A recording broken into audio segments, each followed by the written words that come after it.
Tonight's stories will remind you that danger doesn't always hide in haunted houses or deep forests. Sometimes it's right outside your door. From a high schooler stalked during a midnight dog walk, to a teen chased by a mysterious driver on a quiet street. And finally, a childhood encounter with a stranger who seemed to appear straight out of a nightmare. These are 3 true tales of ordinary nights that turned terrifying. Being a high school student means I'm constantly juggling classes, homework, and chores, leaving little time or energy by the end of the day. On top of that, I have Avi, my 2-year-old Shorky, who never lets me forget her nightly walk. She's full of energy, and my parents made her my responsibility, so no matter how late it gets, I have to take her out. One night, after a late club event at school and a delayed bus ride, I got home close to 9. I still had work to do, so I finished everything before finally grabbing Avi's leash around midnight. I was half asleep, just wanting the walk to be over. Our neighborhood is shaped like a square, with only a few dim streetlights scattered around. Inside the complex, it gets dark fast, but I'd done late walks before and never had trouble. Halfway through our route, I noticed a man up ahead. That was unusual. No one was ever out that late. He wore a hoodie with a cap underneath, face hidden, and had a small pit bull with him. I didn't recognize either of them, which was odd since most dog owners here know each other. Avi, usually friendly, perked up at first, but then froze. Her tail dropped, she growled, then started barking and pulling hard to get away. The man yanked his dog's leash and started walking off, but he kept glancing at me. Something about the way he did it made my stomach twist. I tried to calm Avi, thinking maybe I was just tired and imagining things, but when I turned a corner, I saw him again, standing under a streetlight, motionless, his dog gone. Avi began barking wildly. My instincts screamed not to go near him, so I crossed to the other side of the street. When I looked back, he was staring directly at me. That was enough. I started running. Then I heard it, the sound of footsteps behind me, fast and heavy. He was chasing us. Adrenaline hit. I gripped Avi's leash and sprinted harder, heart hammering. I didn't head home.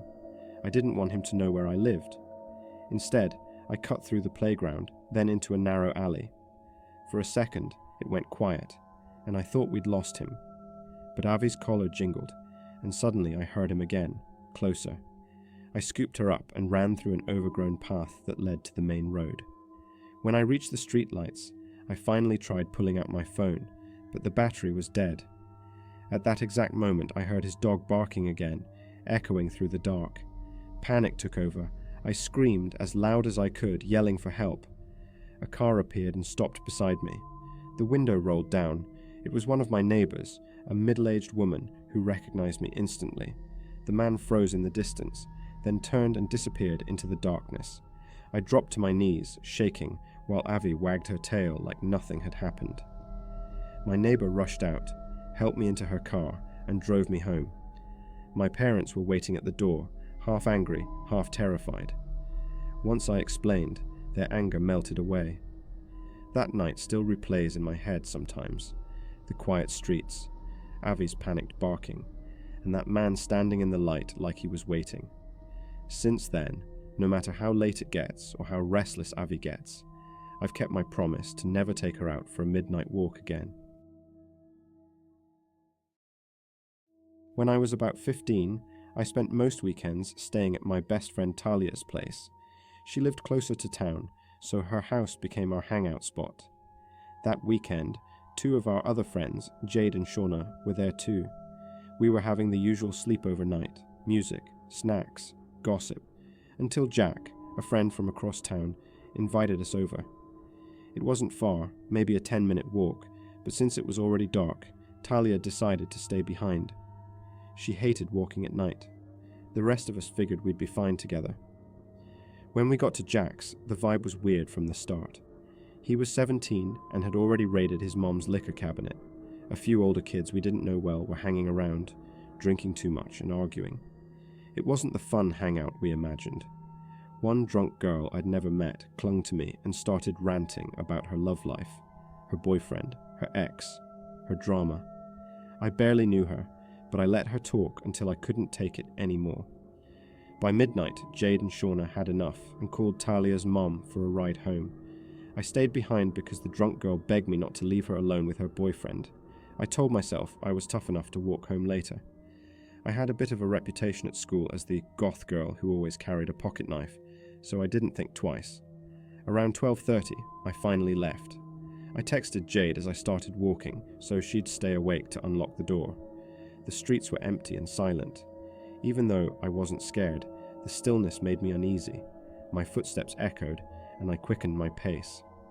As I turned onto Main Street, the last stretch before Talia's neighborhood, I noticed a car speeding toward the intersection. It was far enough that I could cross safely, so I jogged across. The moment I reached the other side, the car screeched to a stop. Tires squealed as it swung hard onto my road. My stomach dropped. I dove into a thick row of bushes in front of someone's yard. Dressed all in black, I blended into the dark. My heart pounded so loud I was sure whoever was in that car could hear it. The headlights moved slowly up and down the street, sweeping the area like they were searching for someone. The car crept past, stopped near the end of the block, then turned around. I stayed hidden, barely breathing. When it finally started heading back toward Main Street, I bolted. My legs burned as I sprinted, fumbling with my old flip phone to text Jade, "Open the door now." Every second felt longer than the last. I could almost feel the headlights behind me, even though I didn't dare look. As Talia's house came into view, I ran faster, lungs aching. Just as I reached the porch, I heard it, the car again, roaring down the road, engine revving like whoever was driving was furious they'd lost me. "Open the door," I screamed, pounding on it. Jade yanked it open just in time, and I threw myself inside. We slammed the door shut, locked it, and stood there shaking. I tried to explain what happened, but the words came out in gasps. Jade just stared, wide-eyed, listening to the car speed off into the night. When morning came, we told Talia and her mom everything. Her mom went pale, then grabbed her phone. She showed us a local news article she'd read earlier that week. A man in a nearby town had been caught stalking and attacking girls at night. He drove the same kind of car I saw. The realization hit me like a punch. That car wasn't just some random person on a late-night drive. It could have been him. Looking back now, years later, I still get chills thinking about it. If I hadn't ducked into those bushes, if I'd tried to act brave and kept walking in the open, I might not have made it back at all. When I was a kid, I grew up just outside the city limits, in a neighborhood that still felt half-finished. The main roads were paved, but most side streets were dirt and gravel, and only a few blocks had working streetlights. At night, the area turned into long stretches of shadow, with the occasional glow from a porch light cutting through the dark. My best friend lived a block over at the end of a cul-de-sac, and I walked that route countless times, even after sunset. Back then, kids didn't think twice about being out late. One summer night, I left his house earlier than usual.